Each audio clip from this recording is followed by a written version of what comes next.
आपकी चाय। अच्छा किया तुम चाय ले आई, इस वक्त बहुत तलब हो रही थी। कोई काम कर रही थी आप? हाँ, बस अपनी अलमारी सेट कर रही हूँ। मैं आपकी मदद करा दूं? अरे नहीं नहीं, मैं कर लूंगी। वो भाभी जान आज तुम्हारे कमरे में आई थी, सब खैरियत रही ना? जी सब खैरियत थी। मैं वकार से कह रही थी तुम्हें उन्हें यहाँ नहीं लाना चाहिए था, लेकिन खैर अब तुम आ गई हो तो क्या कर सकते हैं।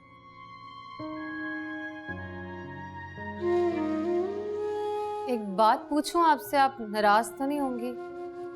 हाँ हाँ, पूछो, क्या पूछना चाहती हो?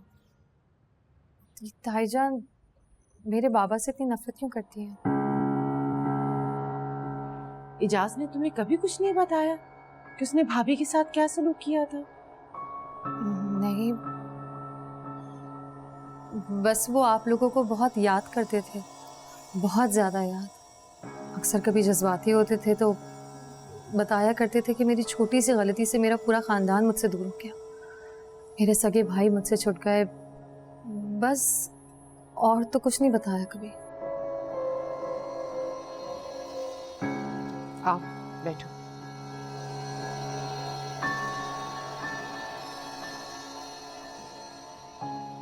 परसों पहले भाभी की छोटी बहन से इजाज का निकाह हुआ था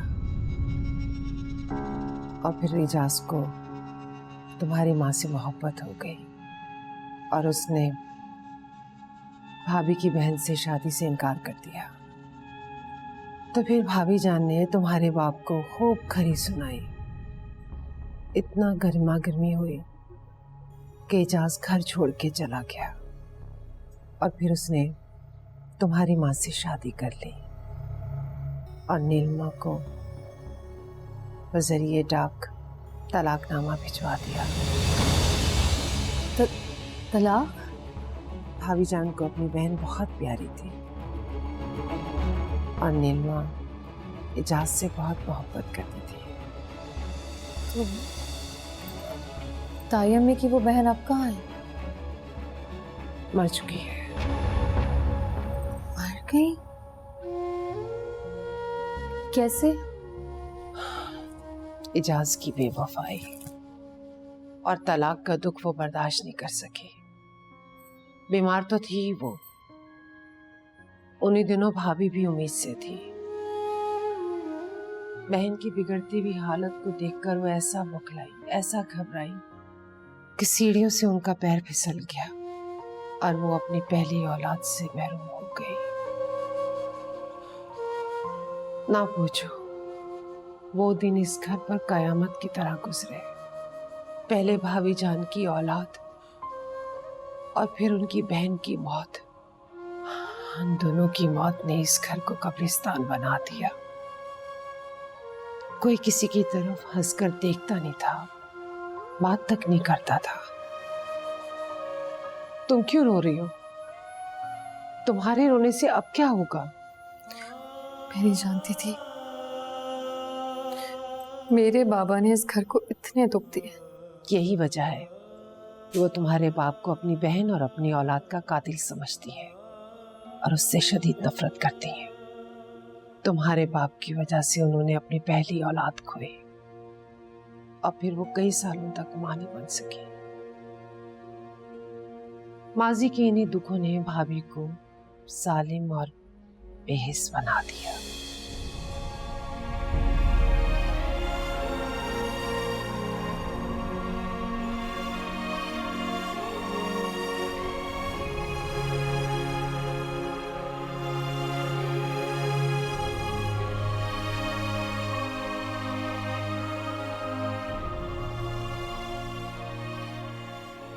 उसने मुझे धोखा दिया है बाजी।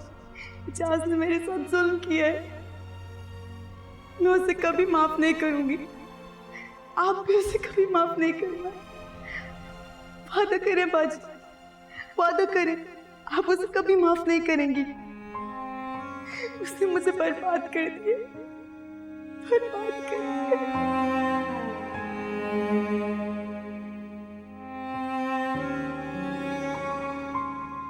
क्यों किया आपने मेरे साथ? बाबा, आपको तो पता था ना इस घर में सब लोग आपसे कितनी नफरत करते हैं, फिर भी आपने मेरा निकाह यहाँ कर दिया। क्यों नहीं रोका आपने? आपने मना क्यों नहीं किया? आप चाहते तो रोक सकते थे, उनसे कह सकते थे, कुछ नहीं बोले आप। अपनी सहर के साथ इतनी ज्यादती कर दी आपने। क्यों किया आपने बाबा?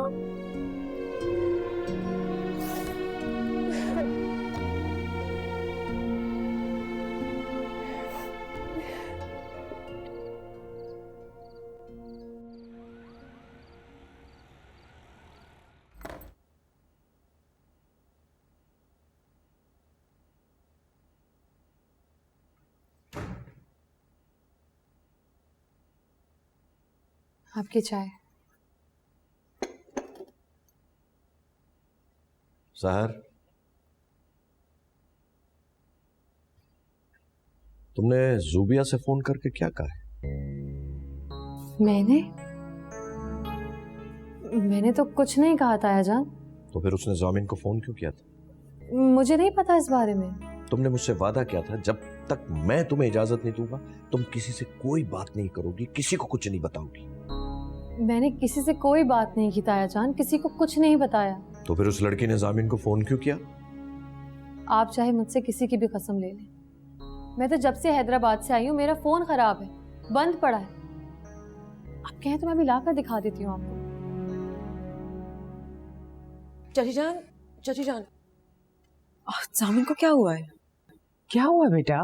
पता नहीं, वो मुझसे लड़ रहा था और पहली बार मुझे ऐसे लग रहा है जैसे वो बहुत सीरियस होकर लड़ रहा है मुझसे। नहीं नहीं, तुम्हें ऐसे ही इंप्रेशन दे रहा होगा।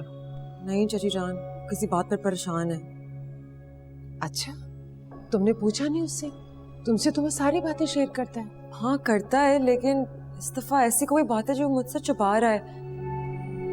सच कह रही है? मैं बिल्कुल सच कह रही हूँ।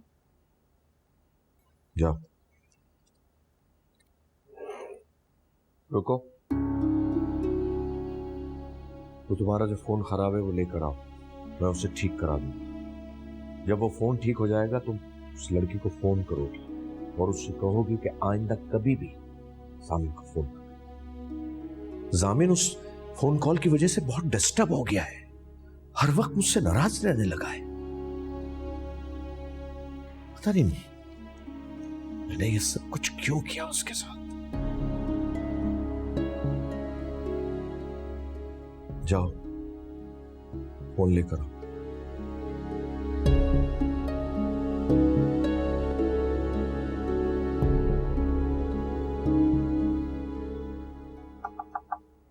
आ जाए। अरे अम्मी आइए। हरीम की और तुम्हारी लड़ाई हम लोगों के लिए कोई नई नहीं है, लेकिन आज वो तुम्हारी शिकायत लगाने मेरे पास आई थी।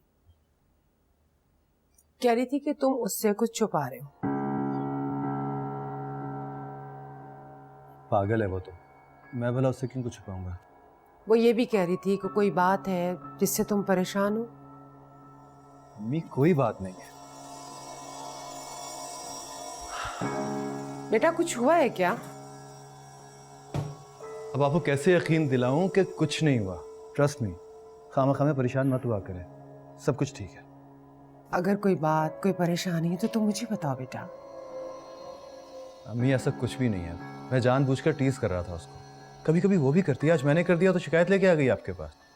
पागल कहीं की। शुक्र है, मैं तो डर ही गई थी। लाडली है वो इस घर की और उसके नाज उठाना हम सब पे लाजिम है और तुम पे तो फर्ज। जी। अच्छा चलो सो जाओ। Good night. Good night.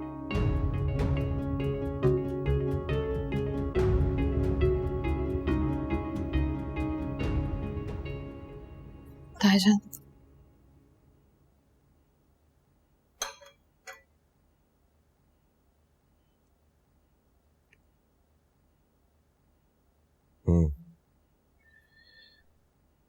मैं इसे ठीक करा दूंगा। जब ये ठीक हो जाए तो अपनी सहेली को फोन करना, उसे कहोगी कि आइंदा कभी जामिन को फोन ना करे, ना ही तुमसे और जामिन से कभी राब्ता करने की कोशिश करो, ठीक है? जी। जाओ।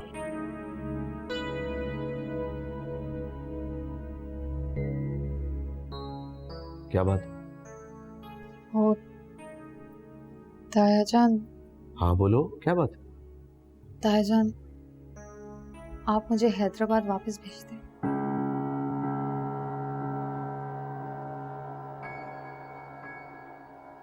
क्या करोगी वहां जाकर? किसके पास जाओगी? पता नहीं, लेकिन कम से कम मैं आपकी और जामिन की परेशानी का बायस तो नहीं बनूंगी।